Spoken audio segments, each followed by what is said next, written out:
এদিকে জামায়াতে ইসলামীর আমির ডাক্তার শফিকুর রহমানের এক্স অ্যাকাউন্ট হ্যাকের ঘটনা নিয়ে নানা বিতর্কের 4 দিনের মাথায় আটক করা হয়েছে বঙ্গভবনের আইটি বিভাগের কর্মরত এক প্রোগ্রামারকে।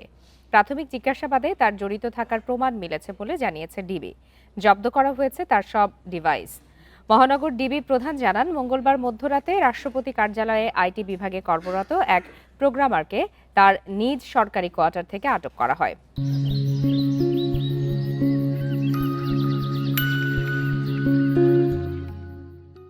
তার আইডি থেকেই জামায়াত আমিরের অ্যাকাউন্টে একটি মেইল পাঠানো হয়েছিল বলে প্রাথমিক সত্যতা পেয়েছে মহানগর গোয়েন্দা পুলিশ।